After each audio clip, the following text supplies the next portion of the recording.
আপনি কিভাবে আপনার ওয়েবসাইটের cPanel-এর ইউজার পাসওয়ার্ড এইটা আপনি পরিবর্তন করবেন। তো এই বিষয়টা আরো ক্লিয়ার করার জন্য এবং সরাসরি দেখানোর জন্য আমি নাফিয়ান হোস্ট থেকে জিহাদ আছি আপনার সাথে থাকবো পুরো ভিডিওটা জুড়ে। তো cPanel-এর যে ইউজার নেম পাসওয়ার্ড রয়েছে এটির মাধ্যমে কিন্তু সহজে আপনার ওয়েবসাইটে ঢুকে যাওয়া যায় এবং এখানে কিন্তু আপনার ওয়েবসাইটের যে কাজগুলো হ্যাক হওয়া এটা সহজে আপনাদেরকে অ্যাক্সেসটা নিয়ে নেওয়া যায়। সেই সাথে আপনি যেখান থেকে হোস্টিং নিয়েছেন সেখানে যে ইউজার নেম পাসওয়ার্ড রয়েছে সেটিকেও আপনাকে স্ট্রং করতে হবে, সেটিকে আপনাকে পরিবর্তন করে রাখতে হবে।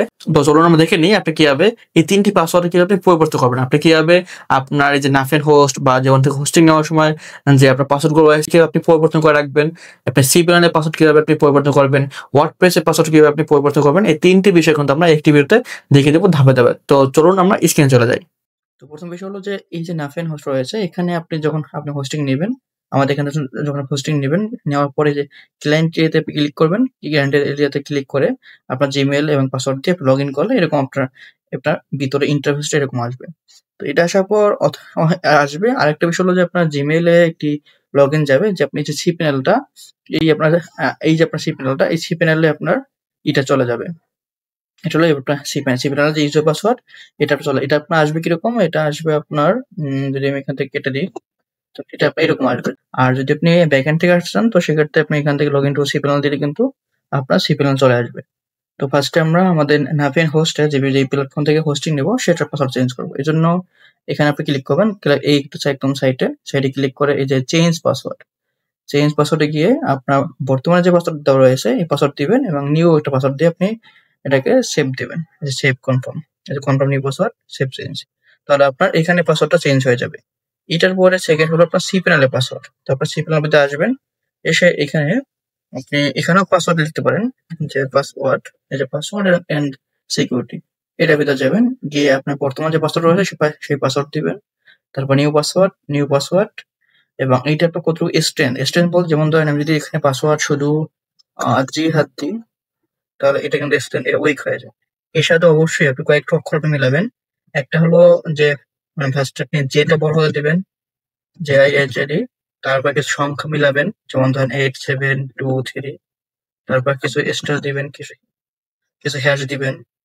চাইলে আপনি আর কিছু এবিসিডি আপনি অ্যাড করতে পারেন। তখন কিন্তু এটা আস্তে আস্তে আপনার স্ট্রেংথটা আপনার বৃদ্ধি হবে। তো এটা যত স্ট্রং হবে তত এটা কিন্তু ভালো হবে। চাইলে আপনি পাসওয়ার্ড জেনারেটর করতে পারেন। পাসওয়ার্ড জেনারেটর এই দেখেন এখানে আপনি যেরকম পাসওয়ার্ড দিয়েছে এটা আপনি জেনারেট করতে পারেন।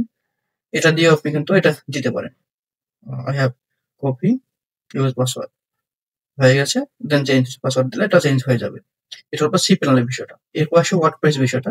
তো ওয়ার্ডপ্রেস এর ভিতরে যখন আমরা আসবো, আসার পরে এটার আপনার যে ইউজার রয়েছে ইউজার থেকে পাসওয়ার্ডটা চেঞ্জ করতে হবে। তো ইউজার যাবেন, ইউজার যাওয়ার পর কিন্তু প্রতিটি ইউজার আপনার আসে তার একদম নিচে প্রোফাইলে যাব। প্রোফাইলে গিয়ে একদম নিচে আসবেন, নিচে আসার পরে আপনার এখানে পাসওয়ার্ড দেওয়া রয়েছে। এই যে সেট নিউ পাসওয়ার্ড, এই যে অ্যাকাউন্ট ম্যানেজমেন্টের ভিতরে সেট নিউ পাসওয়ার্ড ক্লিক করবেন, নিউ পাসওয়ার্ড দিবেন, দিয়ে একদম নিচে গিয়ে এটাকে আপডেট প্রোফাইল দিবেন। তাহলে এটার পাসওয়ার্ড আপনার চেঞ্জ হবে। এটার পাসওয়ার্ড বলতে কোনটা? এই যে আপনার প্রোফাইলে উইপি অ্যাডমিন, এখানে যে ইউজার নেম এবং পাসওয়ার্ড এটা চেঞ্জ করবেন।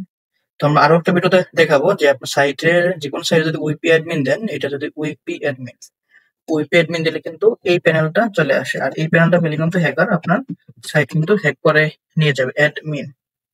উইপি অ্যাডমিন। তো এভাবেই আপনি আপনার ওয়েবসাইটের ৩ টা সিকিউরিটি আপনি ম্যানেজ করবেন। একটা হলো আপনার যে সাইট থেকে আপনি হোস্টিং নিয়েছেন সেটা, আরেকটা হলো আপনার cPanel এর এবং আরেকটা হলো আপনার ওয়েবসাইটের।